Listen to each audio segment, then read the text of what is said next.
ਸਤਨਾਮ ਸ੍ਰੀ ਸਤਨਾਮ ਸ੍ਰੀ।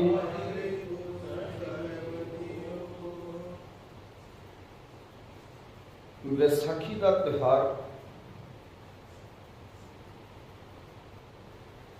ਇਹ ਵੈਸ਼ਨੂੰ ਦਿੱਤਾ ਗਿਆ ਵਰਨਮੰਡ ਦੇ ਮੁਤਾਬਕ, ਕਿਉਂਕਿ ਚਾਰ ਤਿਉਹਾਰ ਪ੍ਰਮੁੱਖ ਮੰਨੇ ਜਾਂਦੇ ਸਨ। ਦੀਵਾਲੀ ਦਾ ਤਿਉਹਾਰ ਬ੍ਰਹਮਣ ਨੇ ਆਪਣੇ ਕੋਲ ਰੱਖਿਆ ਸੀ। ਦੁਸਹਿਰੇ ਦਾ ਤਿਉਹਾਰ ਜਿਹੜਾ ਉਹ ਖੱਤਰੀ ਨੂੰ ਦਿੱਤਾ ਹੋਇਆ।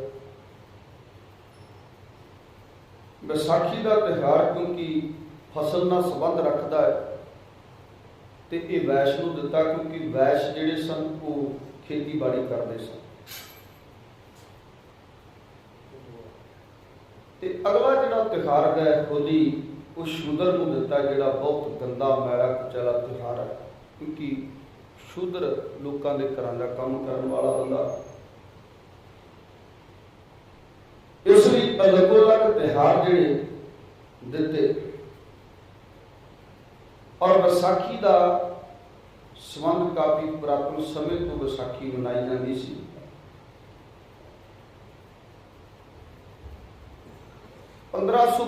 ਈਸਵੀ ਨੂੰ ਸਿੱਖ ਕੌਮ ਵਿੱਚ ਕਿਵੇਂ ਇਸ ਵਿਸਾਖੀ ਨੂੰ ਮਨਾਇਆ ਜਾਣ ਲੱਗਾ। 1552 ਈਸਵੀ ਨੂੰ ਧੰਨ ਗੁਰੂ ਅਮਰਦਾਸ ਮਹਾਰਾਜ ਜੀ ਦਾ ਅਨਮ ਸਿੱਖ ਹੈ, ਜਿਹਦਾ ਨਾਮ ਹੈ ਭਾਈ ਪਾਰੋ, ਜਿਹਨੂੰ ਸਤਿਗੁਰਾਂ ਨੇ ਹੰਸ ਦਾ ਵੀ ਖਿਤਾਬ ਦਿੱਤਾ ਸੀ।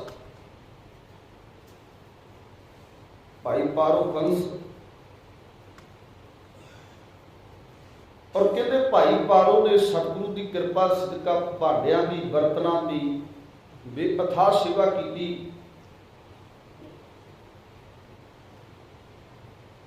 ਸਤਿਗੁਰੂ ਗੁਰੂ ਅਮਰਦਾਸ ਮਹਾਰਾਜ ਜੀ ਤੁਰਠੇ ਤੇ ਕਹਿੰਦੇ ਭਾਈ ਪਾਰੋ ਅੱਜ ਮੰਗ, ਜੋ ਮੰਗੇਗਾ ਤੈਨੂੰ ਮਿਲੇਗਾ। ਧੰਨ ਗੁਰੂ ਅਮਰਦਾਸ ਮਹਾਰਾਜ ਜੀ ਦੇ ਅੱਗੇ ਹੱਥ ਜੋੜ ਕੇ ਵੇਖੋ ਸਿੱਖ ਦੀ ਭਾਵਨਾ। ਹੱਥ ਜੋੜ ਕੇ ਧੰਨ ਗੁਰੂ ਅਮਰਦਾਸ ਮਹਾਰਾਜ ਨੂੰ ਕਹਿੰਦਾ, ਸਤਿਗੁਰੂ ਬੇਨਤੀ ਹੈ ਕਿ ਮੈਂ ਇਹ ਚਾਹੁੰਦਾ ਕਿ ਇੱਕ ਦਿਨ ਐਸਾ ਰੱਖੀਏ ਕਿ ਜਿਸ ਦਿਨ ਸਿੱਖ ਸੰਗਤਾਂ ਆਉਣ, ਸੇਵਾ ਕਰਨ, ਸਿਮਰਨ ਕਰਨ, ਕਰਤਾਰ ਦੇ ਨਾਲ ਜੁੜਨ, ਗੁਰਬਾਣੀ ਦੀ ਵਿਚਾਰ ਹੋਵੇ, ਗੁਰਮਤਿ ਹੋਵੇ।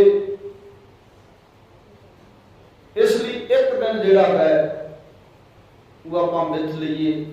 ਵਿਸਾਖੀ ਦਾ ਪੁਰਬ ਨੇੜੇ ਆ ਰਿਹਾ ਹੈ। ਸਤਿਗੁਰੂ ਵਿਸਾਖੀ ਵਾਲੇ ਦਿਨ ਸਿੱਖ ਸੰਗਤਾਂ ਇਕੱਤਰ ਹੋਇਆ ਕਰਨ। ਇਸ ਲਈ ਤੁਸੀਂ ਕਿਰਪਾ ਕਰਕੇ ਚਿੱਠੀਆਂ, ਸੰਦੇਸ਼ ਭੇਜੋ। ਧੰਨ ਗੁਰੂ ਅਮਰਦਾਸ ਮਹਾਰਾਜ ਜੀ ਨੇ ਸਿੱਖ ਦੀ ਕੀਤੀ ਕੋਈ ਬੇਨਤੀ ਜ਼ੋਦਰੀ ਨੂੰ ਸਵੀਕਾਰ ਕੀਤਾ। ਗੁਰੂ ਅਮਰਦਾਸ ਮਹਾਰਾਜ ਨੇ ਜਿੱਥੇ ਜਿੱਥੇ ਵੀ ਗੁਰੂ ਨਾਨਕ ਨਾਮ ਲੈਵਾ ਸਿੱਖ ਸੰਗਤਾਂ ਵਸਦੀਆਂ ਸਨ, ਉੱਥੇ ਉੱਥੇ ਸੰਦੇਸ਼ ਭੇਜੇ ਗਏ। ਪਹਿਲੀ ਵਿਸਾਖੀ 1552 ਈਸਵੀ ਨੂੰ ਗੋਇੰਦਵਾਲ ਸਾਹਿਬ ਦੀ ਧਰਤੀ ਤੇ ਮਨਾਈ ਗਈ। ਗੋਇੰਦਵਾਲ ਸਾਹਿਬ ਦੀ ਧਰਤੀ, ਸਾਹਿਬ ਸੱਚੇ ਪਾਤਸ਼ਾਹ ਧੰਨ ਗੁਰੂ ਅਮਰਦਾਸ ਮਹਾਰਾਜ ਜੀ ਦੀ ਰਹਿਨੁਮਾਈ ਹੇਠ ਇਹ ਵਿਸਾਖੀ ਦਾ ਪੁਰਬ ਸਿੱਖ ਕੌਮ ਦੇ ਅੰਦਰ ਸ਼ੁਰੂ ਹੋਇਆ। ਫਿਰ ਦੂਸਰੇ ਗੁਰੂ ਸਾਹਿਬਾਨ ਵੀ ਇਸ ਦਿਨ ਸਿੱਖ ਸੰਗਤਾਂ ਨੂੰ ਇਕੱਤਰ ਕਰਦੇ ਹੋ। ਸਿੱਖ ਸੰਗਤਾਂ ਇਕੱਤਰ ਹੁੰਦੀਆਂ, ਗੁਰਮਤਿ ਹੁੰਦਾ, ਗੁਰਬਾਣੀ ਦੀ ਵਿਚਾਰ ਹੁੰਦੀ। ਸਭ ਸੱਚੇ ਪਾਤਸ਼ਾਹ ਗੁਰੂ ਅਮਰਦਾਸ ਮਹਾਰਾਜ ਜੀ ਤੋਂ ਲੈ ਕੇ ਕਲਗੀਧਰ ਪਾਤਸ਼ਾਹ ਤੱਕ ਇਹ ਵਿਸਾਖੀ ਜਿਹੜੀ ਹੈ ਮਨਾਈ ਜਾਂਦੀ ਸੀ, ਕਿਉਂਕਿ ਇਹਨਾਂ ਦਾ ਵੀ ਬਹੁਤ ਵੱਡਾ ਕਾਰਨ ਹੁੰਦਾ ਸੀ। ਅਸੀਂ ਕਿਤਾਬਾਂ ਵਿੱਚ ਪੜ੍ਹਦੇ ਆਏ ਹਾਂ ਜਦੋਂ ਛੋਟੇ ਹੁੰਦੇ ਸੀ ਕਿ ਵਿਸਾਖੀ ਦੇ ਮੇਲੇ ਲੱਗਦੇ ਸਨ, ਮੇਲੇ ਮਨਾਏ ਜਾਂਦੇ ਸਨ। ਤੇ ਮਾਫ ਕਰਨਾ, ਸਾਡੇ ਲੋਕਾਂ ਨੇ ਤੇ ਸ਼ਹੀਦੀ ਪੁਰਬਾਂ ਨੂੰ ਵੀ ਨਹੀਂ ਛੱਡਿਆ, ਉਹਨਾਂ ਨੂੰ ਵੀ ਮੇਲੇ ਬਣਾ ਦਿੱਤਾ। ਪਰ ਮੇਰੇ ਸਤਿਗੁਰਾਂ ਨੇ ਇਹਨਾਂ ਮੇਲਿਆਂ ਤੋਂ ਵਰਜਿਤ ਕਰਕੇ ਨਾ, ਵੀ ਮੇਲਿਆਂ ਦੇ ਰੰਗਾਂ ਵਿੱਚ ਸਿੱਖ ਕਿਤੇ ਖੋ ਨਾ ਜਾਵੇ, ਮੇਲਿਆਂ ਦੇ ਰੰਗਾਂ 'ਚ ਨਾ ਸਿੱਖ ਗਵਾਚ ਜੇ, ਇਸ ਲਈ ਮੇਰੇ ਦਾਤੇ ਨੇ ਇੱਕ ਕਿਰਪਾ ਕੀਤੀ ਸੀ, ਸਾਨੂੰ ਇਦਾਂ ਦੇ ਪੁਰਬ ਮਨਾਉਣ ਦੀ ਤਕੀਦ ਕੀਤੀ ਸੀ। ਕਿਉਂਕਿ ਵੇਖੋ ਨਾ, ਹੋਲੀ ਦਾ ਤਕਾਰ ਸ਼ੂਦਰ ਨੂੰ ਦਿੱਤਾ ਤੇ ਸਤਿਗੁਰੂ ਕਿਹਾ ਕਿਤੇ ਲਿਬੜ ਨਾ ਜਾਵੀ।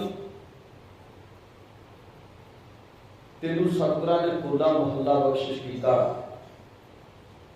ਹੋਲਾ ਮਹੱਲਾ ਬੁਜ਼ਦਿਲਾਂ ਦਾ ਨਹੀਂ, ਹੋਲਾ ਮਹੱਲਾ ਕਰ ਸੂਰਬੀਰਾਂ ਯੋਧਿਆਂ ਦਾ। ਕਿਉਂਕਿ ਕਲਗੀਧਰ ਪਾਤਸ਼ਾਹ ਦੋ ਟੁਕੜੀਆਂ ਬਣਾ ਕੇ ਆਪਸ ਵਿੱਚ ਜੰਗ ਕਰਾਉਂਦੇ ਕਿ ਸਿੱਖਾਂ ਦੇ ਅੰਦਰ ਜੋਸ਼ ਭਰੇ, ਔਰ ਜਿਹੜਾ ਖੂਨ ਚਿੱਟਾ ਹੋ ਚੁੱਕਾ ਹੈ, ਸਫੇਦ ਹੋ ਚੁੱਕਾ ਹੈ, ਔਰ ਲਹੂ ਗਰਮ ਹੋ ਜਾਏ, ਲਾਲ ਹੋ ਜਾਏ।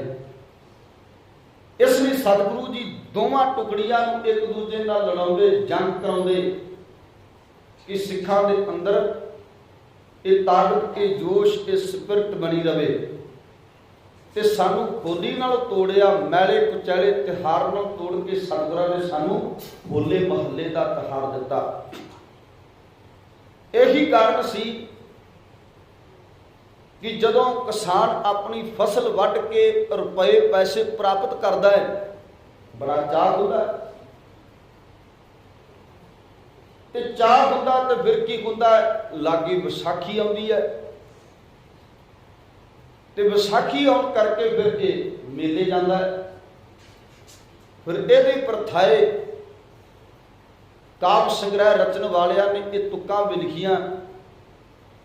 ਉਹ ਕਹਿੰਦੇ ਤੂੜੀ ਤੰਦ ਸਾਂਭ ਹਾੜੀ ਵੇਚ ਵੱਟ ਕੇ, ਲੰਬੜਾਂ ਤੇ ਸ਼ਾਹਾਂ ਦਾ ਹਿਸਾਬ ਖੱਟ ਕੇ। ਕਹਿੰਦੇ ਕੱਛੇ ਵਾਰ ਮਾਰ ਵੰਝਲੀ ਆਨੰਦ ਛਾ ਗਿਆ, ਮਾਰ ਦਾ ਦਮਾਮੇ ਜੱਟ ਮਿਲਿਆ ਗਿਆ। ਹੁਣ ਜੋ ਗੱਲ ਕਰਨ ਲੱਗਾ, ਮੇਰਾ ਕਹਿਣ ਦਾ ਕੋਈ ਮਤਲਬ ਨਹੀਂ ਸੀ, ਇੰਨਾ ਕੁ ਮਤਲਬ ਹੈ ਕਿ ਅਸੀਂ ਮੇਲਿਆਂ ਨਾਲ ਜੁੜੇ ਹੋਏ ਸਾਂ। ਔਰ ਮੇਲਿਆਂ ਦੇ ਵਿੱਚ ਤੁਹਾਨੂੰ ਪਤਾ ਹੈ ਕੀ ਹੁੰਦਾ ਹੈ, ਗਾਉਣ ਵਾਲੀਆਂ ਲੱਗੀਆਂ ਹੁੰਦੀਆਂ, ਭੰਗੜੇ ਪੈਂਦੇ, ਸ਼ਰਾਬਾਂ ਦੇ ਦੌਰ ਚੱਲਦੇ, ਜੂਆ ਖੇਡਦੇ ਲੋਕ, ਖੇਡਾਂ ਤੇ ਰੰਗ ਰਲੀਆਂ ਦੇ ਵਿੱਚ ਮਸਤ ਹੋ ਜਾਂਦੇ। ਮੇਰੇ ਸਤਿਗੁਰਾਂ ਨੇ ਕਿਹਾ ਮੇਰਾ ਸਿੱਖ ਇਦਾਂ ਦਾ ਨਹੀਂ ਹੋਣਾ ਚਾਹੀਦਾ। ਮੇਰਾ ਸਿੱਖ ਗਾਉਣ ਵਾਲੀਆਂ ਦੇ ਨਾਚ ਵਿੱਚ ਕਿਤੇ ਨਾ ਗਵਾਚ ਜਾਵੇ, ਮੇਰਾ ਸਿੱਖ ਮੇਲੇ ਦੇ ਰੰਗਾਂ ਵਿੱਚ ਨਾ ਗਵਾਚ ਜਾਵੇ, ਮੇਰਾ ਸਿੱਖ ਇਹਨਾਂ ਦੇ ਮੁਤਾਬਕ ਜੀਵਨ ਬਸਰ ਕਰਨ ਵਾਲਾ ਨਾ ਹੋਵੇ। ਆਉਣ ਵਾਲੀਆਂ ਨਸਲਾਂ ਨੂੰ ਅਸੀਂ ਕੀ ਦੇ ਕੇ ਜਾਵਾਂਗੇ? ਇਸ ਲਈ ਵੱਡੀ ਸੋਚ ਰੱਖ ਕੇ ਜਿੱਥੇ ਭਾਈ ਪਾਰੋ ਨੇ ਬੇਨਤੀ ਕੀਤੀ, ਗੁਰੂ ਅਮਰਦਾਸ ਮਹਾਰਾਜ ਨੇ ਕਿਹਾ ਕਿ ਭਾਈ ਪਾਰੋ ਬਹੁਤ ਵੱਡੀ ਮੰਗ ਮੰਗੀ ਹੈ, ਕਿਉਂਕਿ ਲੋਕ ਇਹਨਾਂ ਦਿਨਾਂ ਦੇ ਵਿੱਚ ਮੇਲੇ ਮਨਾਉਂਦੇ ਨੇ, ਵਿਸਾਖੀ ਦਾ ਮੇਲਾ ਮਨਾਉਂਦੇ ਨੇ, ਨੱਚਦੇ ਗਾਉਂਦੇ ਨੇ, ਰੰਗਾਂ ਵਿੱਚ ਮਸਤ ਹੁੰਦੇ ਨੇ, ਰੰਗ ਰਲੀਆਂ ਮਨਾਉਂਦੇ ਨੇ। ਭਾਈ ਪਾਰੋ ਜਲਕਾ ਬਹੁਤ ਉੱਚੀ ਸੋਚ ਦੀ ਗੱਲ ਕੀਤੀ ਹੈ। ਸਤਿਗੁਰੂ ਦੀ ਕਿਰਪਾ ਸਦਕਾ, ਅਕਾਲ ਪੁਰਖ ਕਰਤੇ ਦੀ ਕਿਰਪਾ ਸਦਕਾ ਇਸ ਵਾਰ ਵਿਸਾਖੀ ਗੋਇੰਦਵਾਲ ਸਾਹਿਬ ਦੀ ਧਰਤੀ ਤੇ ਆਪਾਂ ਮਨਾਵਾਂਗੇ। ਹੁਣ ਇੱਥੇ ਵਿਸਾਖੀ ਤੇ ਕਿਤੇ ਗਾਉਣ ਵਾਲੀਆਂ ਥੋੜਾ ਲੱਗਣੀਆਂ ਨੇ, ਇੱਥੇ ਵਿਸਾਖੀ ਦੇ ਮੇਰੇ ਸਾਹਿਬ ਦਾ ਦਰਬਾਰ ਲੱਗਿਆ, ਰੱਬੀ ਬਾਣੀ ਦਾ ਕੀਰਤਨ ਹੁੰਦਾ ਹੈ, ਗੁਰਮਤਿ ਦੀ ਵਿਚਾਰ ਹੁੰਦੀ ਹੈ। ਜਿਹੜੇ ਲੋਕ ਕੱਛੇ ਮਾਰ ਵੰਝਲੀ ਆਨੰਦ ਛਾ ਗਿਆ ਇਹ ਗੱਲਾਂ ਕਰਦੇ ਸਨ, ਉਹ ਭੰਗੜੇ ਪਾਉਂਦੇ ਸਨ, ਨਾਚ ਵਹਿੰਦੇ ਸਨ, ਪੰਗੂੜਿਆਂ ਤੇ ਝੂੰਡੇ ਲੈਂਦੇ ਸਨ। ਅੱਜ ਉਹ ਸਾਰੇ ਸਿੱਖ ਗੁਰੂ ਅਮਰਦਾਸ ਮਹਾਰਾਜ ਜੀ ਦੀ ਚਰਨ ਸ਼ਰਨ ਵਿੱਚ ਆ ਗਏ, ਤੇ ਜਿਹੜਾ ਉਹ ਆਨੰਦ ਸੀ, ਜਿਹੜਾ ਕੁਝ ਸਮੇਂ ਦਾ ਸੀ, ਉਹ ਖਤਮ ਹੋ ਗਿਆ। ਜਿਹੜਾ ਸਦੀਵੀ ਆਨੰਦ ਸੀ, ਗੁਰੂ ਅਮਰਦਾਸ ਮਹਾਰਾਜ ਨੇ ਉਹ ਸਿੱਖਾਂ ਦੀ ਝੋਲੀ ਵਿੱਚ ਪਾ ਦਿੱਤਾ।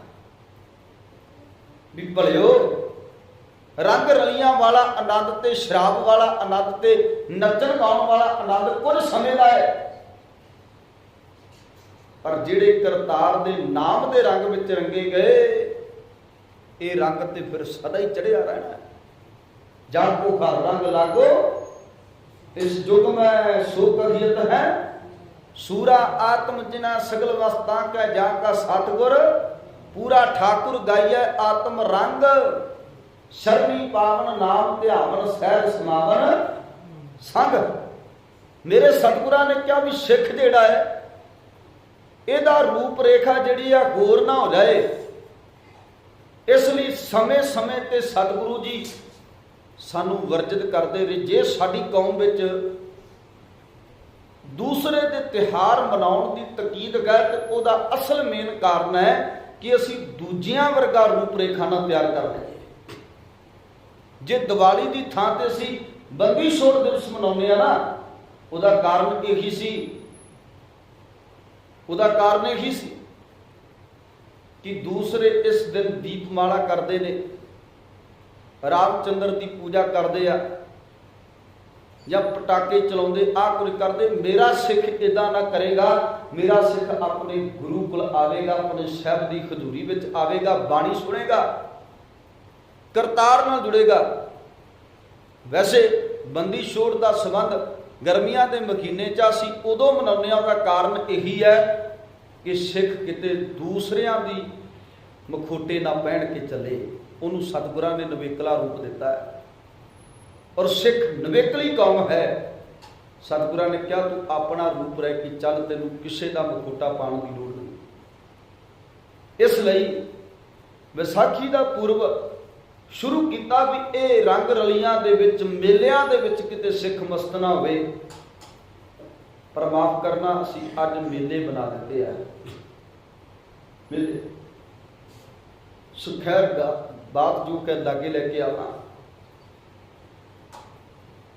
ਵਿਸਾਖੀ ਬੜੇ ਲੰਮੇ ਸਮੇਂ ਤੋਂ 1552 ਈਸਵੀ ਤੋਂ ਸ਼ੁਰੂ ਹੋਈ ਗੋਇੰਦਵਾਲ ਸਾਹਿਬ ਦੀ ਧਰਤੀ ਤੇ ਗੁਰੂ ਅਮਰਦਾਸ ਮਹਾਰਾਜ ਜੀ ਦੀ ਰਹਿਣ ਰਵਾਈ ਹੇਠ, ਔਰ ਵਿਸਾਖੀ ਦਾ ਪੁਰਬ 10ਵੇਂ ਪਿਤਾ ਤੱਕ ਮਨਾਉਂਦੇ ਆਏ। ਗੁਰੂ ਸਾਹਿਬਾਨ ਉਹਦਾ ਕਾਰਨ ਦੱਸ ਦਿੱਤਾ ਆਪ ਜੀ ਨੂੰ ਕਿ ਕਾਰਨ ਕੀ ਸੀ। ਕਾਰਨ ਇਹ ਸੀ ਵੀ ਸਿੱਖ ਗਵਾਚ ਨਾ ਜਾਵੇ ਇਹਨਾਂ ਰੰਗਾਂ 'ਚ, ਇਹਨਾਂ ਮੇਲਿਆਂ ਦੇ ਵਿੱਚ, ਤੇ ਉਹਨੂੰ ਰੱਬ ਦੇ ਘਰ ਨਾਲ ਜੁੜਿਆ, ਬਾਣੀ ਨਾਲ ਜੁੜਿਆ। ਹੁਣ ਉਹੀ ਬੰਦਾ ਜਿਹੜਾ ਮੇਲੇ ਵਿੱਚ ਜਾ ਕੇ ਆਨੰਦ ਮਾਣਦਾ ਸੀ, ਉਹ ਗੁਰੂ ਘਰ ਆ ਕੇ ਆਨੰਦ ਮਾਣਦਾ ਹੈ। ਉਹ ਸਾਹਿਬ ਦੀ ਬਾਣੀ ਨਾਲ ਜੁੜ ਕੇ ਆਨੰਦ ਮਾਣਦਾ। ਅੱਜ ਕਾਫੀ ਲੰਬੇ ਸਮੇਂ ਬਾਅਦ, ਕੋਈ 44-45 ਸਾਲਾਂ ਬਾਅਦ ਕਹਿ ਲਓ,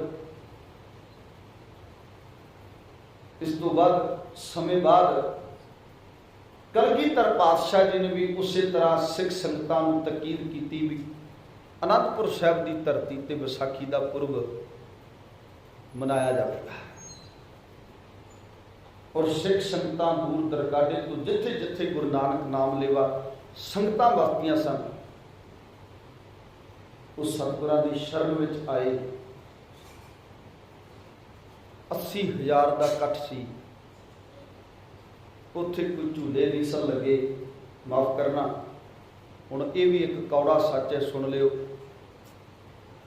ਉੱਥੇ ਕੋਈ ਝੂਲੇ ਨਹੀਂ ਸਨ ਲੱਗੇ, ਉੱਥੇ ਕੋਈ ਦੁਕਾਨਾਂ ਨਹੀਂ ਸਨ ਬਹੁਤੀਆਂ ਲੱਗੀਆਂ। ਉੱਥੇ ਮੇਲੇ ਵਾਲਾ ਦ੍ਰਿਸ਼ ਕ੍ਰੀਏਟ ਨਹੀਂ ਸੀ ਕੀਤਾ ਗਿਆ। ਮੇਲੇ ਵਾਲਾ ਦ੍ਰਿਸ਼ ਜਿਹੜਾ ਉਹ ਕ੍ਰੀਏਟ ਨਹੀਂ ਕੀਤਾ ਗਿਆ ਸੀ।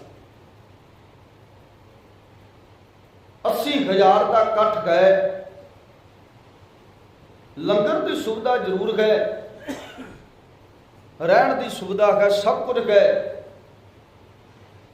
ਪਰ ਇਹ ਨਹੀਂ ਹੈ ਕਿ ਉੱਥੇ ਬੜੀਆਂ ਵੱਡੀਆਂ ਵੱਡੀਆਂ ਦੁਕਾਨਾਂ ਲੱਗੀਆਂ ਤੇ ਲੋਕ ਦੁਕਾਨਾਂ ਤੋਂ ਖਰੀਦੋ ਫਰੋਖਤ ਕਰਦੇ ਪਏ। ਤੇ ਗੁਰੂ ਗੋਬਿੰਦ ਸਿੰਘ ਮਹਾਰਾਜ ਜੀ ਦੇ ਬਚਨਾਂ ਵੱਲ ਕਿਸੇ ਧਿਆਨ ਨਹੀਂ ਦਿੱਤਾ। ਹੁਣ ਇਹ ਗੱਲ ਜਿਹੜੀ ਸੁਣਨ ਵਾਲੀ ਹੈ, ਅੱਜ ਅਸੀਂ ਰੂਪ ਰੇਖਾ ਵਿਗਾੜ ਕੇ ਰੱਖ ਦਿੱਤੀ।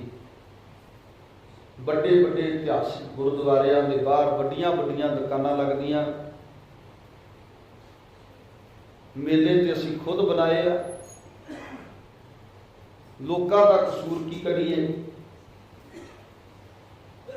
ਇਹ ਮੇਲਿਆਂ ਦਾ ਰੂਪ ਨਹੀਂ ਸੀ ਦਿੱਤਾ। ਗੁਰੂ ਸਾਹਿਬਾਨਾਂ ਨੇ, ਯਾਦ ਰੱਖਿਓ, ਹੱਥ ਜੋੜ ਕੇ ਬੇਨਤੀ ਹੈ ਕਿ ਮੇਲਿਆਂ ਦਾ ਰੂਪ ਨਹੀਂ ਸੀ ਦਿੱਤਾ। ਗੁਰੂ ਸਾਹਿਬਾਨਾਂ ਨੇ ਮੇਲਿਆਂ ਤੋਂ ਵਰਜਨ ਕੀਤਾ ਸੀ ਵੀ ਸਿੱਖ ਬਾਣੀ ਨਾਲ ਜੁੜਦੇ, ਸਿੱਖ ਕਰਤਾਰ ਨਾਲ ਜੁੜੇ। ਇਹ ਰੂਪ ਰੇਖਾ ਸਾਨੂੰ ਦਿੱਤੀ ਸੀ, ਅਸੀਂ ਹੋਰ ਹੀ ਬਣਾ ਲਈ। ਔਰ ਇਤਿਹਾਸਿਕ ਗੁਰਦੁਆਰਿਆਂ ਦੇ ਬਾਹਰ ਦੁਕਾਨਾਂ ਲੱਗੀਆਂ, ਜਿੱਥੋਂ ਸ਼ੁਰੂ ਹੁੰਦਾ ਉੱਥੋਂ ਲੈ ਕੇ ਅਖੀਰ ਤੱਕ ਦੁਕਾਨਾਂ, ਖਰੀਦੋ ਫਕਤ ਹੋ ਰਹੀ ਹੈ। ਔਰ ਲੋਕ ਝੂਲੇ ਝੂਲ ਰਹੇ ਆ, ਕੋਈ ਕੁਝ ਕਰ ਰਿਹਾ, ਕੋਈ ਕੁਝ ਕਰ ਰਿਹਾ, ਕਿਸੇ ਨੂੰ ਕੋਈ ਡੱਕਿਆ ਨਹੀਂ ਜਾ ਰਿਹਾ। ਪਰ ਮਾਫ ਕਰਨਾ, ਕਿਤੇ ਨਾ ਕਿਤੇ ਇਨਕਮ ਦਾ ਸੋਰਸ ਵੀ ਅਗਲਿਆਂ ਦਾ, ਇਹ ਵੀ ਇੱਕ ਸੱਚ ਹੈ। ਇਨਕਮ ਦਾ ਵੀ ਸੋਰਸ ਹੈ ਨਾ। ਜੇ ਦੁਕਾਨਾਂ ਲੱਗਣਗੀਆਂ ਤੇ ਪੈਸਾ ਆਵੇਗਾ, ਤੇ ਜੇ ਨਹੀਂ ਲੱਗਣਗੀਆਂ ਤੇ ਪੈਸਾ ਨਹੀਂ ਆਵੇਗਾ। ਅਸੀਂ ਮੇਲਿਆਂ ਦਾ ਰੂਪ ਦੇ ਦਿੱਤਾ। ਇਹ ਗੁਰੂ ਸਾਹਿਬਾਨਾਂ ਨੇ ਮੇਲਿਆਂ ਦਾ ਰੂਪ ਨਹੀਂ ਸੀ ਦਿੱਤਾ। ਤੇ ਤੁਸੀਂ ਕੱਲ ਵੇਖਿਆ ਵੀ ਹੋਵੇਗਾ, ਤੇ ਸ਼ਾਇਦ ਨਹੀਂ, ਤੇ ਅੱਜ ਤੁਹਾਡੇ ਕੋਲ ਮੋਬਾਈਲਾਂ ਤੇ ਆ ਜਾਏਗਾ ਵੀ ਦਮਦਮਾ ਸਾਹਿਬ ਦੀ ਧਰਤੀ ਤੇ ਲੜਾਈ ਹੋਈ, ਡਾਂਗਾ ਚਲੀਆਂ। ਕੀ ਸਤਿਗੁਰਾਂ ਨੇ ਵਿਸਾਖੀ ਦਾ ਪੁਰਬ ਮਨਾਉਣ ਲਈ ਸਾਨੂੰ ਇਹ ਕੁਝ ਕਿਹਾ ਸੀ ਕਿ ਸਿੱਖ ਇਕੱਠੇ ਹੋਣਗੇ ਤੇ ਇੱਕ ਦੂਜੇ ਦੇ ਜੁੰਡੇ ਪੁੱਟਣਗੇ? ਸੱਚਾਈ ਹੈ ਨਾ ਫਿਰ, ਕਿਉਂਕਿ ਅਸੀਂ ਮੇਲਿਆਂ ਦਾ ਰੂਪ ਦੇ ਦਿੱਤਾ। ਮੇਲਿਆਂ 'ਚ ਲੜਾਈਆਂ ਹੁੰਦੀਆਂ ਸਨ, ਮੇਲਿਆਂ 'ਚ ਸ਼ਰਾਬ ਪੀ ਕੇ ਇੱਕ ਦੂਜੇ ਨਾਲ ਬੰਦੇ ਲੜਦੇ ਸਨ, ਮੇਲਿਆਂ ਦੇ ਵਿੱਚ ਭੰਗੂੜੇ ਹੁੰਦੇ ਸਨ, ਮੇਲਿਆਂ ਦੇ ਵਿੱਚ ਆ ਸਭ ਕੁਝ ਹੁੰਦਾ ਸੀ। ਸ਼ਰਾਰਤੀ ਅੰਸਰ ਮੇਲਿਆਂ 'ਚ ਹੁੰਦੇ ਸਨ, ਪਰ ਗੁਰੂ ਘਰਾਂ ਦੇ ਵਿੱਚ ਨਹੀਂ ਸਨ ਹੁੰਦੇ। ਅਸੀਂ ਗੁਰੂ ਘਰਾਂ ਵਿੱਚ ਵੜ ਦਿੱਤੇ। ਅਸੀਂ ਗੁਰੂ ਵੱਲੋਂ ਸਾਨੂੰ ਜੋ ਰੂਪ ਰੇਖਾ ਦਿੱਤੀ ਗਈ ਨਾ, ਸੱਚਾ ਸੀ ਗੁਰੂ ਵੱਲੋਂ ਰੂਪ ਰੇਖਾ ਦਿੱਤੀ ਹੋਈ ਅਪਣਾਇਓ ਨਹੀਂ। 80,000 ਦਾ ਇਕੱਠ ਹੈ। 80,000 ਦਾ ਮਤਲਬ 80,000 ਦਾ, ਔਰ 80,000 ਦਾ ਮਤਲਬ ਗੁਰੂ ਗੋਬਿੰਦ ਸਿੰਘ ਮਹਾਰਾਜ 80,000 ਨੂੰ ਸੰਬੋਧਨ ਕਰ ਰਹੇ ਨੇ। ਇਹ ਨਹੀਂ ਕਿ 1000 ਬੰਦਾ ਦੁਕਾਨਾਂ ਤੇ ਖਰੀਦੋ ਫਰੋਖਤ ਕਰ ਰਿਹਾ ਹੈ ਤੇ ਕਲਗੀਆਂ ਵਾਲੇ ਪਾਸੇ ਪਾਤਸ਼ਾਹ ਦੇ ਦੀਵਾਨ ਹਾਲ ਦੇ ਅੰਦਰ ਸਿਰਫ ਚੰਦ ਬੰਦੇ ਬੈਠੇ ਆ। ਕਿਉਂਕਿ ਸਤਿਗੁਰਾਂ ਨੇ ਸਾਨੂੰ ਬਾਣੀ ਨਾਲ ਜੋੜਿਆ ਸੀ ਤੇ ਬਾਣੀ ਸੁਣ ਲਈ ਸਿੱਖ ਜਾਂਦੇ ਸਨ। ਤੇ ਮਤਲਬ 80,000 ਜਿਹੜੇ ਸਿੱਖ ਨੇ ਕਲਗੀ ਵਾਲਿਆਂ ਦੇ ਸਨਮੁਖ ਬੈਠੇ ਆ। ਤੇ ਅੱਜ ਤੁਸੀਂ ਚੱਲ ਜਾਓ, ਕਿਤੇ ਵੀ ਕੋਈ ਪੁਰਬ ਮਨਾਇਆ ਜਾਂਦਾ ਹੋਵੇ, ਗੁਰਦੁਆਰਿਆਂ ਦੀ ਗੱਲ ਕਰਦਾ, ਦੀਵਾਨ ਹਾਲ ਦੇ ਅੰਦਰ ਉਨੀ ਸੰਗਤ ਨਹੀਂ ਹੁੰਦੀ ਜਿੰਨੀ ਸੰਗਤ ਦੁਕਾਨਾਂ ਤੇ ਲੱਗੀ ਫਿਰਦੀ ਹੈ, ਝੂਲੇ ਝੂਲਦੀ ਹੈ। ਕਾਹਦੇ ਲਈ? ਕਿ ਸਾਨੂੰ ਸਤਿਗੁਰਾਂ ਨੇ ਝੂਲੇ ਝੂਲਣ ਵਾਸਤੇ ਸਾਨੂੰ ਸੱਦਿਆ ਸੀ। ਤੇ ਫਿਰ 80,000 ਦਾ ਇਕੱਠ ਦੀ ਗੱਲ ਨਾ ਹੁੰਦੀ ਜੇ ਉਹ ਵੀ ਸਾਡੇ ਵਰਗੇ ਸਿੱਖ ਹੁੰਦੇ, ਉਹ ਵੀ ਬੈਠੇ ਦੁਕਾਨਾਂ ਤੇ ਉੱਥੇ ਆਨੰਦ ਲੈਂਦੇ ਹੁੰਦੇ, ਝੂਲੇ ਝੂਲਦੇ ਹੁੰਦੇ। ਸਾਡੀ ਅੱਜ ਰੇਸ਼ੋ ਘਟ ਗਈ ਦੀਵਾਨ ਹਾਲਾਂ 'ਚ, ਵੱਧ ਗਈ ਰੰਗ ਮਰਾਰਿਆਂ 'ਚ, ਜਿਨ੍ਹਾਂ ਨਾਲ ਸਾਨੂੰ ਜੁੜੇ। ਔਰ ਇਹ ਸੱਚਾਈ ਹੈ। ਅਸੀਂ ਉਹਨਾਂ ਚੀਜ਼ਾਂ ਨਾਲ ਇੰਨਾ ਕੁ ਜੁੜ ਗਏ ਹਾਂ, ਰੱਬ ਵੱਲੋਂ ਟੁੱਟੇ ਔਰ ਰੱਬ ਨਾਲ ਹੀ ਜੋੜਨ ਦੇ ਲਈ ਇਹ ਪੁਰਬ ਮਨਾਏ ਜਾਂਦੇ ਸਨ।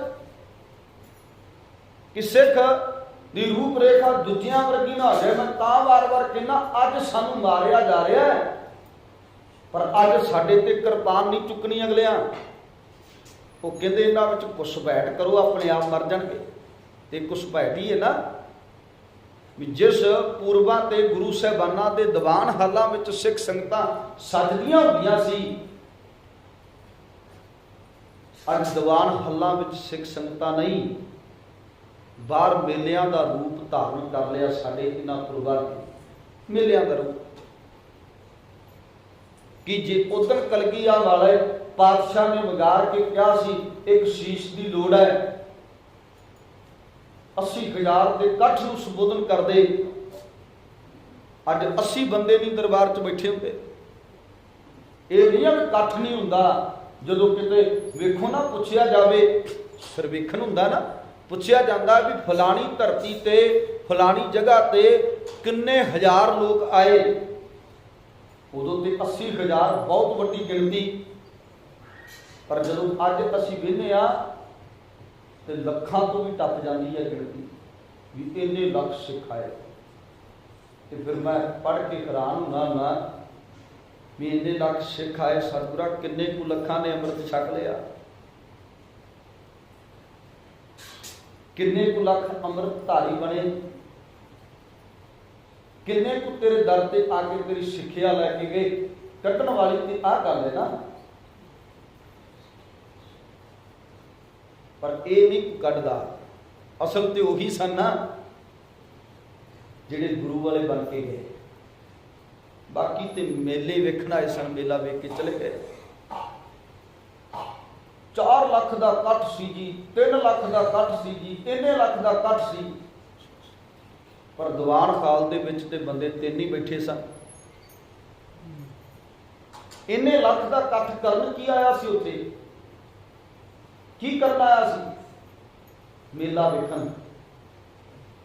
शहीदी पुरबां नूं भी असीं मेले बना दिता, और साडे अपनियां कमियां ने माफ करना। मैं कहना नहीं चाहता कित्थे कित्थे कमियां ने, क्योंकि अपनियां साडियां खुदियां सब कुछ चुका दिता जाए तो कौन दुकानां ते बैठे,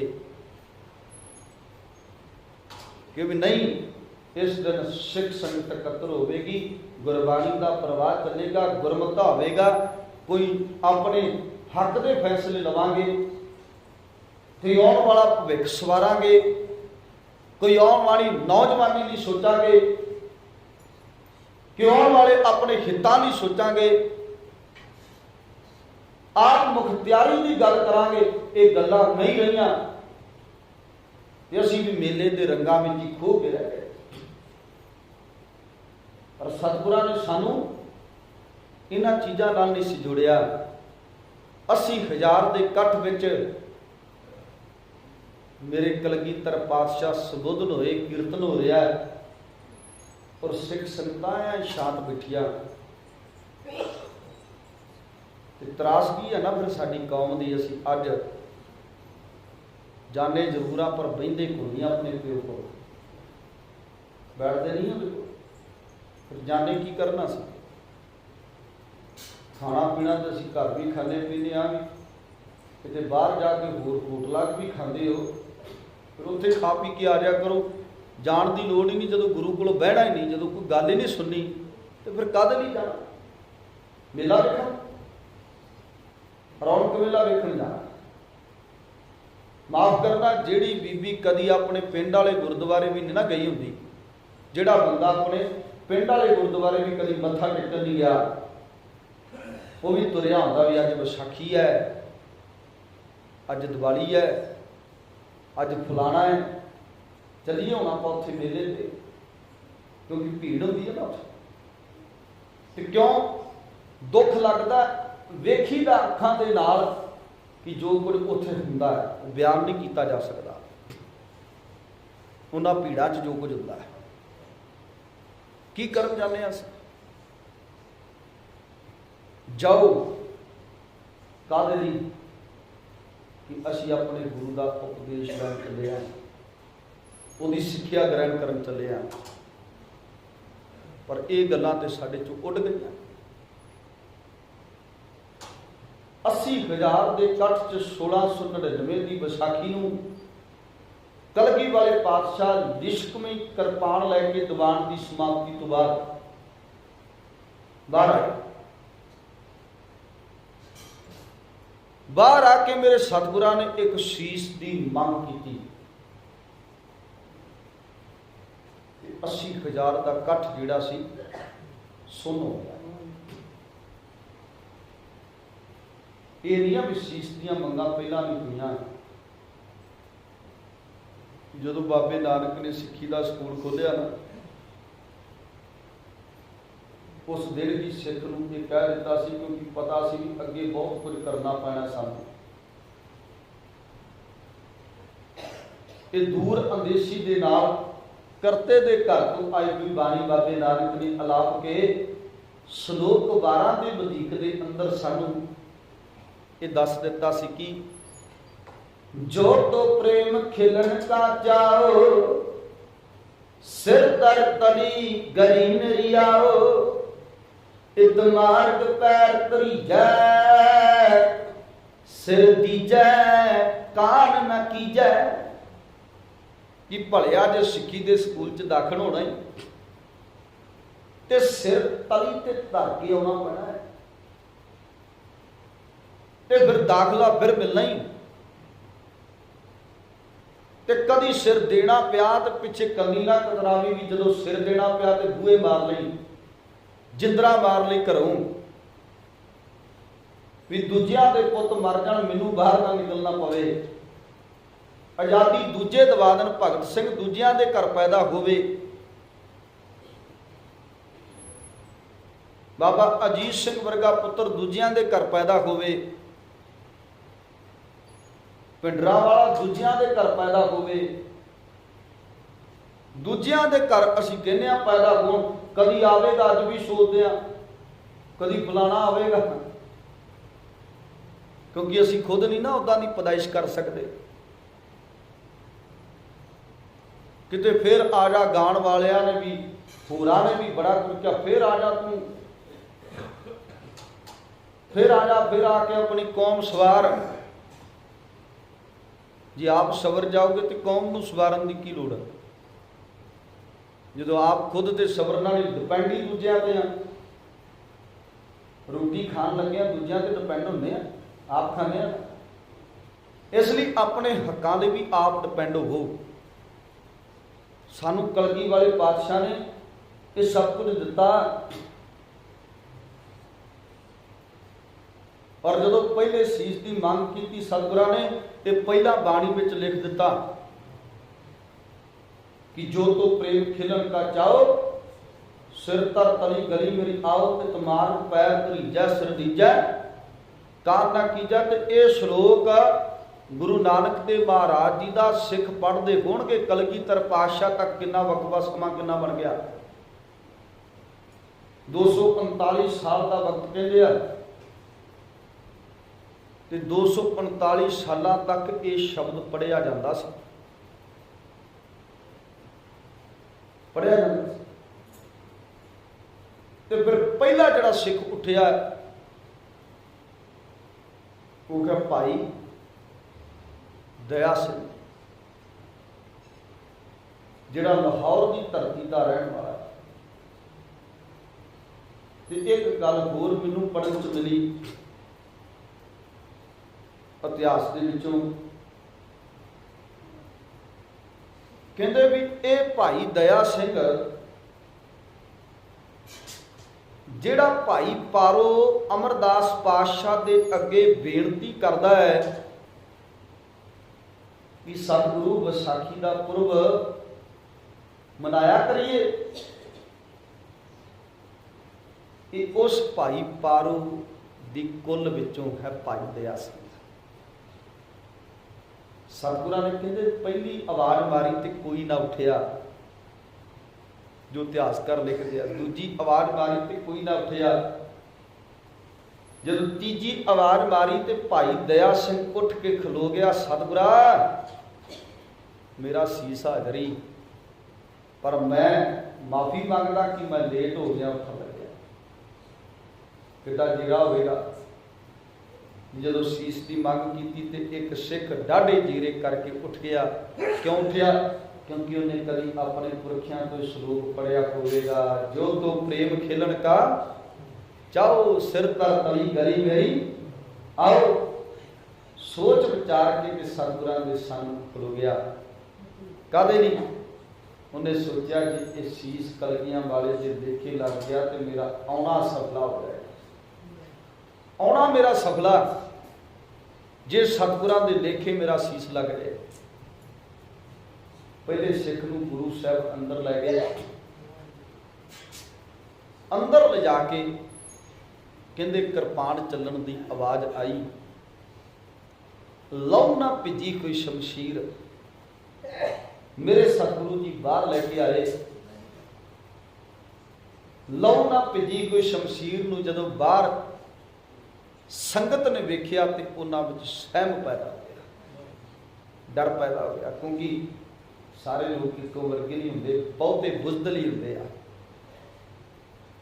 बहुत घट डाढ़े जेरे वाले होंगे आ, बुजदल ज़्यादा। कहते डर गए, सहम पैदा हो गया। एक सीस लैन तो बाद कलगी वाले पातशाह ने फिर कह दिता एक सीस की होर लोड़ है। तो कहते फिर भाई साहब भाई धर्म सिंह जी उठे, भाई धर्म सिंह दिल्ली को उठे, सतगुरु मेरा सीस आ गया है। साहब सच्चे पातशाह जी उन्होंने भी अंदर लै गए। हुण धर्म सिंह पहला गुरु नानक साहब जी के वक्त भी आए, धर्मचंद माफ करना, ये भी धर्मचंद है। गुरु नानक साहब जी के वक्त दो धर्मचंदा का आप जिक्र पढ़ चुके हैं।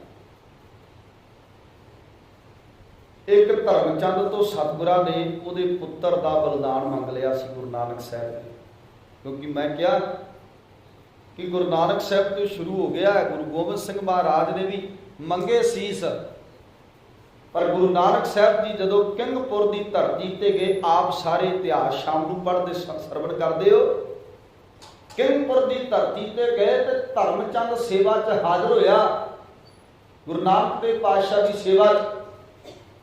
कहता सतगुरु मैं हाजिर हाँ, मैनू सेवा दसो, सेवा लाओ। तो गुरु नानक साहब जी कहते भी साडे नाल एक शेर है, वो शेर कला ते कला राजे दे पुत्र नूं ही खा के अपना पेट भरदा है। प्रीखिया पाई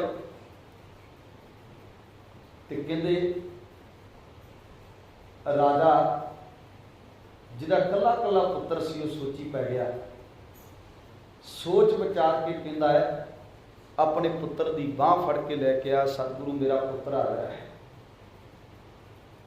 सीस मंगया, शरीर ही मंग लिया भी साडे कोल एक शेर है, वो राजे दी पुत्र खांदा है ते तां पेट भरदा ओहदा। राजा तेरा कोई पुत्र होवे।